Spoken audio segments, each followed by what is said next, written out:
Assalamu alaikum, peace be upon you. I hope you are learning well.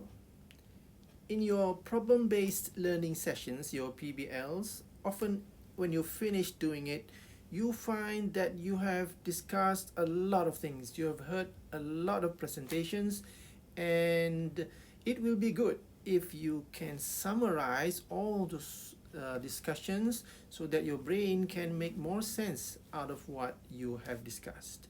That's what we're going to talk about today in this video, how you can use flowcharts to summarize your PBL.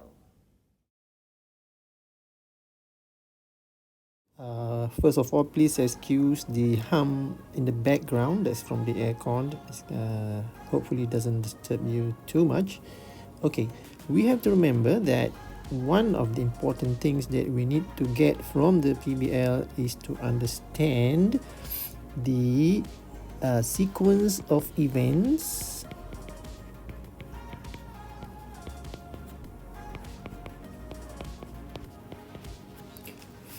okay, beginning from the etiology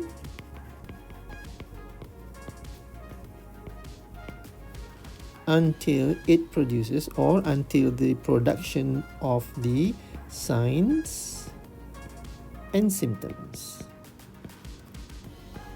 That is one of our main or biggest aims in the PBL. Okay, now sequence of events from the etiology. Now, what is an etiology? How did the thing start? What caused it? It can be, you can use mnemonics to remember. If I remember during my student days, we used the tin can bed.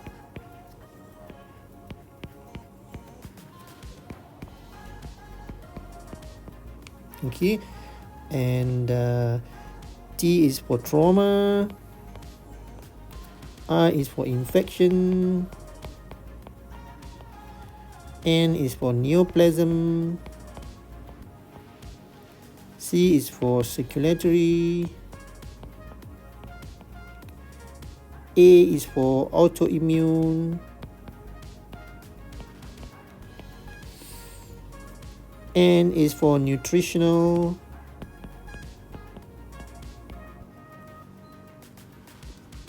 B is for blood, E is for endocrine,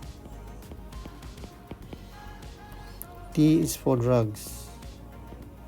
Now each and every one of these can be the start, can be a cause, can be an etiology for a condition or for a disease. Okay, you have your own mnemonics, I assume. Some students like to use the Lord, Sarfaro, whatever mnemonics that you want to use. Make sure you understand them first before you memorize the mnemonics. Okay, and then what happens? Okay, sequence of events, but beginning from the etiology until the production of symptoms and signs. So what are symptoms? Symptoms are what the patient complains of, and signs are what the doctor sees.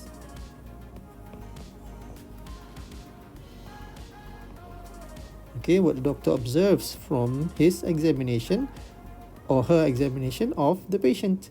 Okay, so we want to understand the sequence of events from the etiology until the production of the symptoms and signs. Okay, so now let's take, for example, your PBL in your induction week, right? PBL 0, where there was this girl who got stabbed. Okay, and what were her signs and symptoms? Symptoms and signs where she didn't have much or that many symptoms, but she did have signs. If you recall, she was the signs here, right? And she was appeared confused and agitated.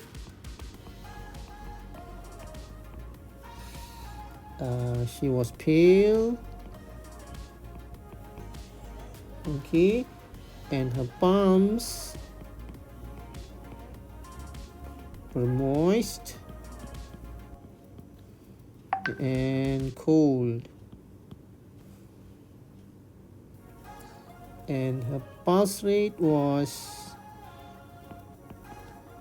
130 beats per minute, and her respiratory rate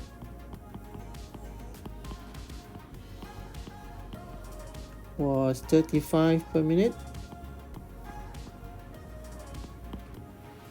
Okay, and her BP was 90/50, and the doctor saw a stab wound. Stab wound right hypochondriac region, and abdomen was distended. Pardon my writing, sorry. Okay, so remember, we want to discuss and we want to try to understand what's happening in this girl, beginning from the etiology. What was the most likely etiology until the production of her signs.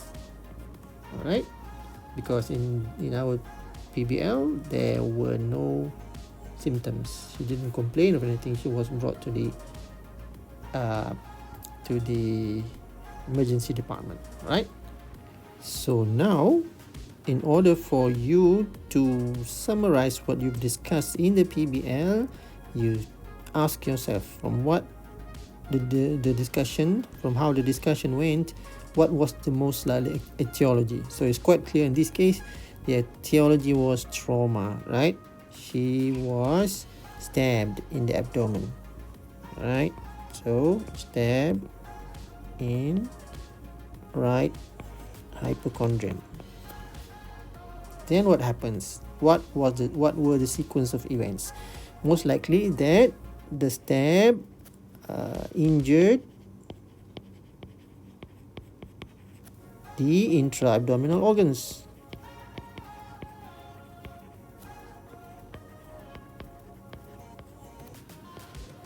Or organ rather. Okay, and so if you have discussed, people might query, this might be most likely the liver or the spleen or whatever. Okay, depending on what you discussed, and therefore what happened then? Okay, let's use red for the steps, right?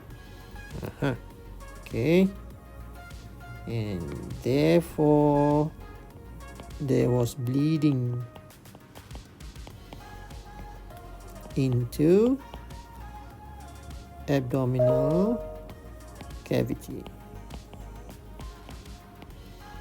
What is this? Okay, and therefore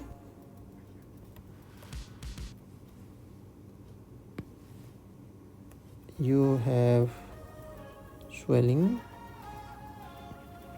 or rather swollen abdomen, and there, ladies and gentlemen, you have already been able to explain this part. Okay, yeah,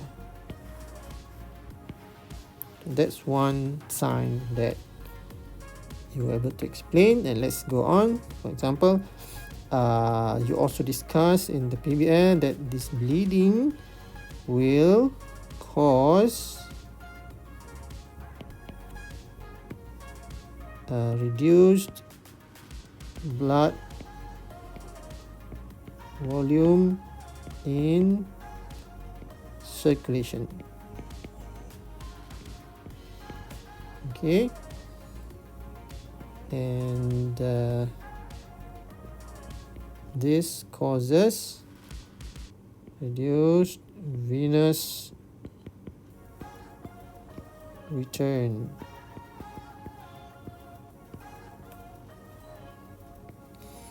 And therefore this will stimulate baroreceptors.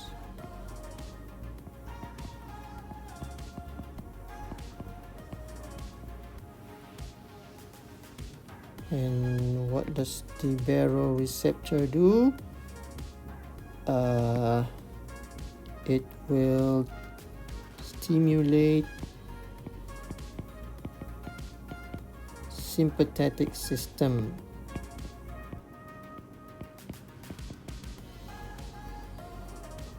And this sympathetic system, what will it do? It causes sweating.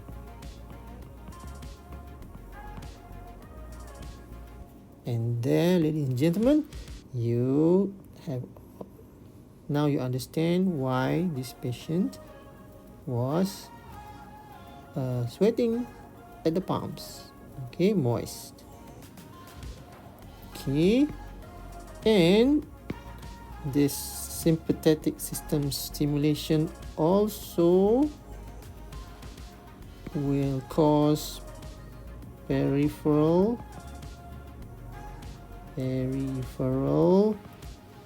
vasoconstriction. Means that the vessels in the whole body, in the periphery, the skin, they constrict. The vessels constrict to conserve the blood. Now you can put that in the flowchart if you want. However, I just make a summary here. And therefore less blood goes to skin, so you get pale. Right? And that's another sign that you have explained. Okay, and due to that, due to the peripheral vasoconstriction as well, you will get less blood flowing to the skin. Less blood to the skin, so that's why you will feel cold, or you felt that the palms were cold. That's another sign that you have explained. Okay, now a few more signs. Stimulation of the sympathetic system. Also, let's say I might be wrong, you better check. This is just for example. Okay, this will also the sympathetic system will also increase the will also increase the heart rate. And therefore you have explained this part, the pulse. And why does the heart rate increase? Because why? Because when the reduced blood volume in circulation, this will this will cause drop in BP, which is, by the way, another thing which has been explained here. Okay, and therefore that is why all these mechanisms are happening. Increased heart rate, it is trying to bring back the blood pressure to normal. Okay, and so on and so forth. We haven't explained the respiratory rate. I'm sorry. We haven't explained this respiratory rate, and okay, and of course when you got to step in the right hypochondrium, this explains this, right?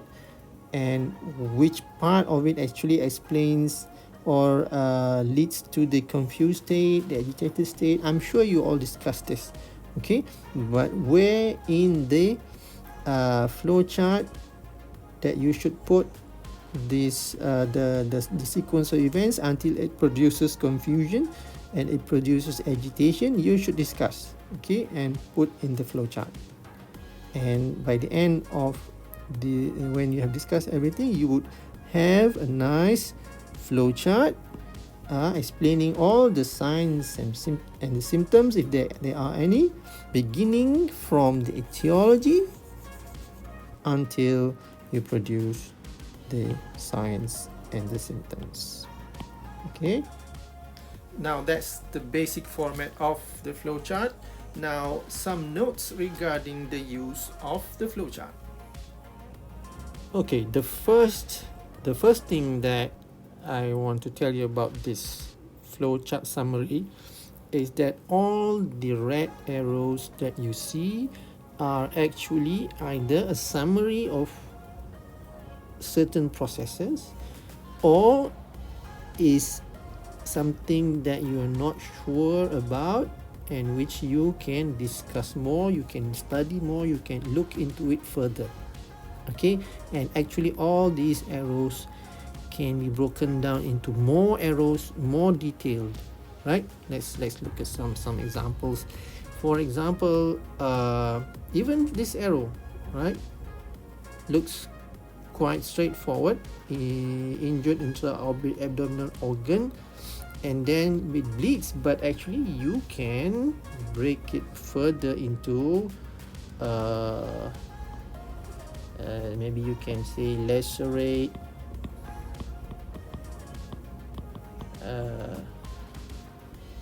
X artery, right?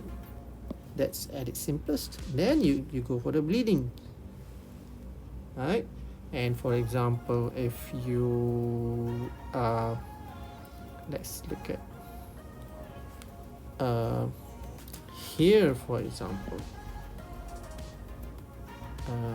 here, okay, how does the sympathetic system cause increase in heart rate? So perhaps if you break it down, there's an A step here, then it goes to B, then it goes to C, then it goes finally to increase heart rate. Okay, I'm sorry. So A and B and C, then it goes to increase heart rate. So you can further break up all these arrows into finer arrows, into finer steps, depending on how motivated you are to discuss it more and to find out more.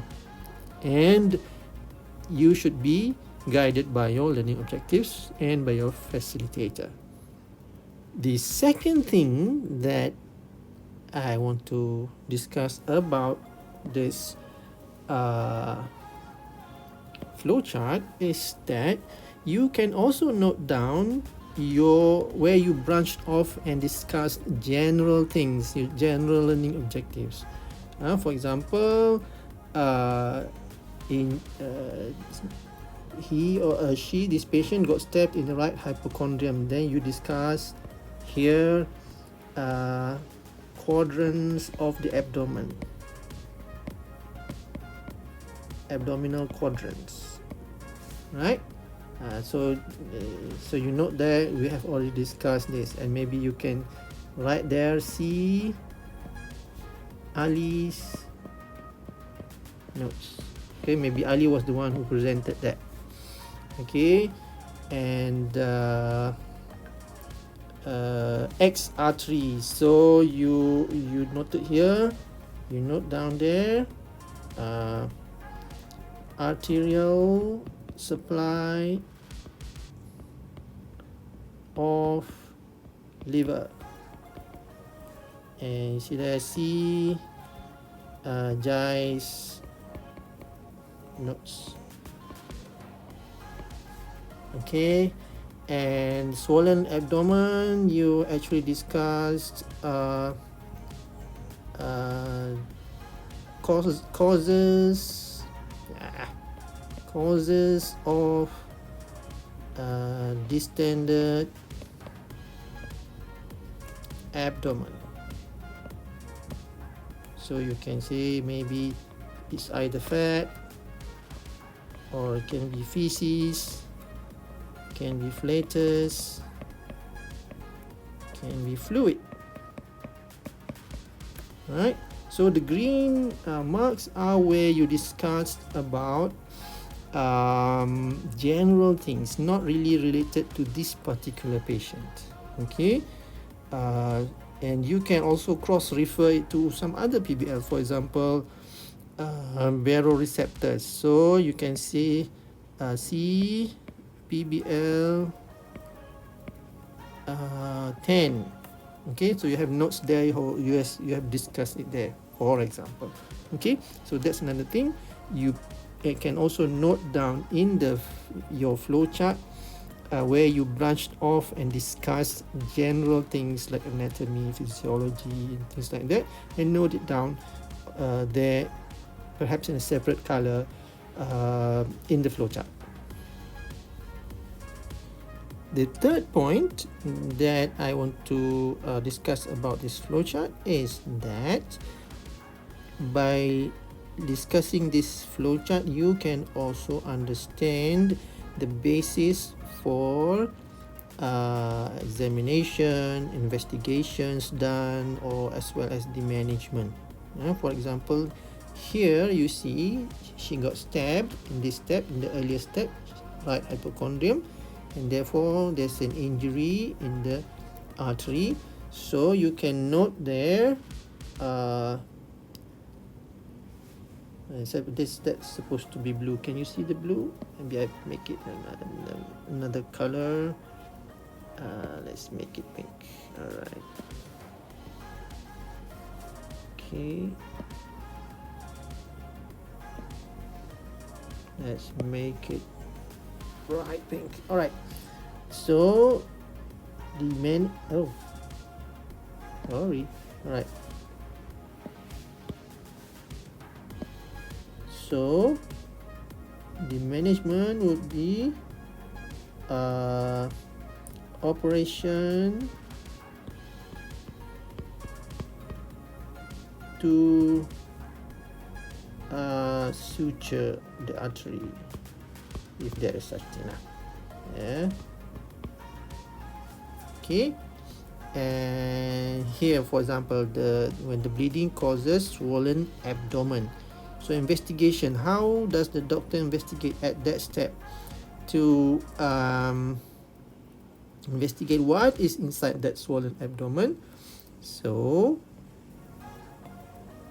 one investigation would be the purpose is to see inside abdomen. So your options would be ultrasound. I don't know whether can you X-ray the abdomen, right? Or for that matter, earlier on, before you investigate, maybe same color or different color. How do you investigate clinically? You see for fluid thrill. Please find out what is fluid thrill, how you perform it. Okay, and maybe shifting dullness. Right. So this flow chart records whatever clinical examination you do, investigation based on whatever is happening on the patient. So you can understand the mechanism underlying it and the logic for doing all those things. Okay, for example, he's losing bleeding into abdominal cavity, therefore reduce blood volume in circulation. Now you understand why the doctors give her intravenous fluids to replace the blood which she has lost. Okay, sorry, my handwriting is getting uglier and uglier. Okay, so based on this flow chart, you can understand the reasons behind the doctors doing whatever they do. Okay, so if you understand mechanism, you will understand management, you will understand investigation and things like that. Okay, what about some tips? How best to use these flowcharts as a summary for your problem-based learning discussions? The first tip that I would like to stress is that the flowchart is best constructed in your PBL group. Do it as a group activity. Someone go to the whiteboard and start writing the flowchart beginning from the etiology and discuss and argue, and everybody chip in on how best to write the flowchart and the sequence of events. Alright, so it becomes a group project rather than your individual project. Of course, you can do it individually, but it is best, I think, done as a group activity at the end of your weekly problem-based learning session. Secondly, please do not forget one important point when you are discussing this and you're trying to summarize. As you can see, this flowchart is very good for you to understand the pathology, the pathogenesis, the pathophysiology, right? But please do not forget the human side of things. It is a human being that we are discussing, right? So perhaps you can note down as well as this is a 17-year-old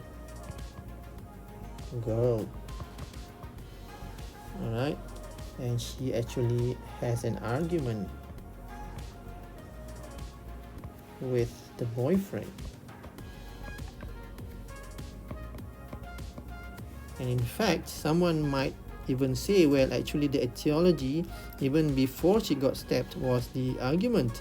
And before the argument that they went out, and the fact that the boy had a knife. And so actually, another important point that we should understand is that violence is something very relevant in medicine as well. Okay, you should try to look up into violence against women, for example, violence and things like that. So please don't ever forget the human side of things when you discuss using this flowchart and trying to summarize. It's very easy to get away, to get absorbed, to get carried away into the management, the pathology, the pathophysiology. But at the end of the day, please do not forget that we are discussing about human beings, and do not forget the human side of things. That's why we encourage you to discuss them according to the mercy. Okay. Fourthly, is that thirdly or fourthly? Thirdly is that do not try to memorize this flowchart. Right. The basis should be understanding. And therefore, if you do it after you finish the 2 PBL sessions as sort of like a recap and try to tie things together, that will be good. Do not try to just memorize the steps without any understanding. Okay, That's it. That's my suggestion of how you can use a flowchart to summarize your problem-based learning discussion. They are not hard and fast rules. Please modify them, adjust, and do what you think is best and suits you as a group or individually. And at the end of the day, all the best to you, and I hope you study well.